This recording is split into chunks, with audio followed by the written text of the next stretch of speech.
तब कार्यकारी होने वाली नहीं है। कब होगी? जब वो देशनालब्धि को हम अपने हृदय कमल में विराजमान कर लेंगे, यानी उसको अपना करके उसके अनुसार जीना प्रारंभ कर देंगे। और वास्तविकता में कहें तो धर्म यही है, जितना जीव ने ग्रहण किया, जितने का पालन किया, उतने अंश प्रमाण ही धर्म है। बाकी सब तो ज्ञान के विषय है। बाकी सब क्या है? ज्ञान के विषय।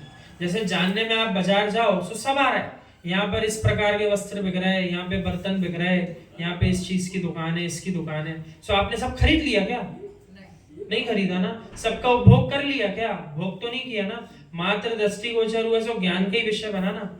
उसी प्रकार से जितनी देशनालब्धि आज तक सुनी, सो वो देशनालब्धि व्यर्थ तो नहीं जाएगी, भविष्य में भी प्रकट आएगी। कैसे? यही ज्ञान पुनः जागृत होगा, पुनः सम्यक दर्शन प्राप्त करने में सहयोगी बनेगा। लेकिन ऐसा विचार क्यों नहीं करते? आज इस देशनालब्धि का संग्रहण हुआ है, आज ही इतनी विशुद्धि बन जाए कि हमें सम्यक दर्शन आज ही प्रकट हो जाए। ऐसा विचार करने में क्या जाता है? यही क्यों सोचना? आचार्य भगवान पूर्वाचार्यों ने कहा बाद में फायदा मिलेगा, आज सुन लो। तो आज ऐसे ही भाव बनाकर नहीं सुनना। नहीं आता समझ में तो क्या हुआ, सुनना तो पड़ता है, इतने लोग सुनते हैं तो हमें भी सुनना पड़ता है। ऐसा भाव बनाकर नहीं सुनना। यूं ही सोचना, जब दुनिया की सब बातें समझ में आती हैं, हर जगह ज्ञान दौड़ लगाता है, तो यहाँ जनवाणी को समझने में ज्ञान दौड़ क्यों नहीं लगाया? बिल्कुल लगाएगा। अंदर से विशुद्धि लब्धि प्रकट करो तो सब होगा। मृत्यु यदि संसार में हो रही है तो ये सत्य है कि असत्य है? ये भी सत्य है। जीव जन्म ले रहे संसार में, सत्य है कि असत्य है? ये भी सत्य है। पर्याय दृष्टि से जीव जन्म ले रहे हैं, पर्याय दृष्टि से जीव मरण को भी प्राप्त हो रहा है, ये सब बात सत्य है। ईंधन है तो भस्म भी होगी। राख पर्याय को भी देखो, जब चूल्हे में डाल दी लकड़ी तो उसकी राख पर्याय को देखो। राग पर्याय मत देखो। राख करोगे तो ईंधन जल नहीं पाएगा, और ईंधन जला है तो लकड़ी की राख तो होगी। अब उस लकड़ी में ही राग है तो राख बन नहीं पाएगी, भोजन पक नहीं पाएगा।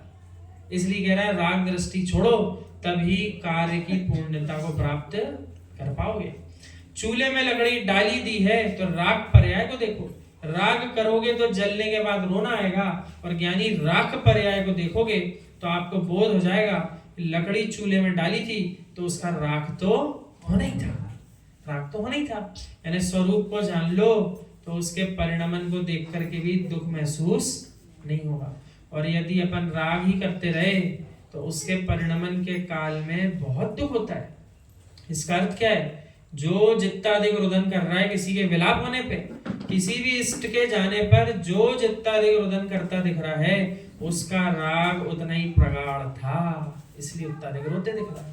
और जिसका राग जिससे जितना कम होगा, उसके अश्रु उतने ही कम बहेंगे। तो ऐसे भी तो जीव हो सकते हैं जिन्हें जानने पर कि इनका विलाप हो भी गया तब भी रुदन नहीं कर रहा जी।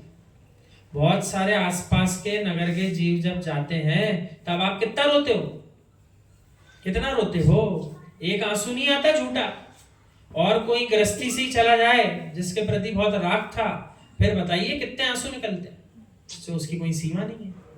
इसका अर्थ है जिसने जिससे जितना अधिक राग किया, उसके वियोग होने पर उतना ही अधिक संक्लेशित होता है, उतना ही अधिक दुखी होता है। और जितना कम राग करेगा उतना ही कम संक्लेशित होगा, उतना ही कम दुखी होगा।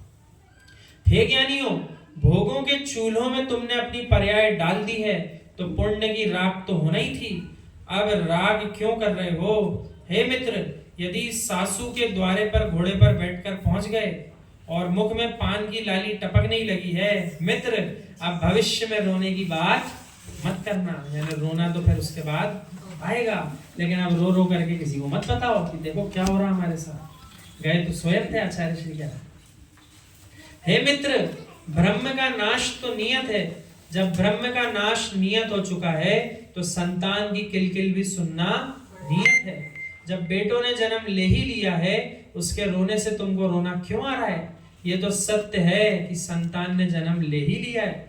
क्या माँ का धैर्य, क्या पिता का धैर्य? पुत्र विहीनों से मत पूछना, संतान विहीनों से मत पूछना कि बेटे के रोने के समय कैसा लगता है।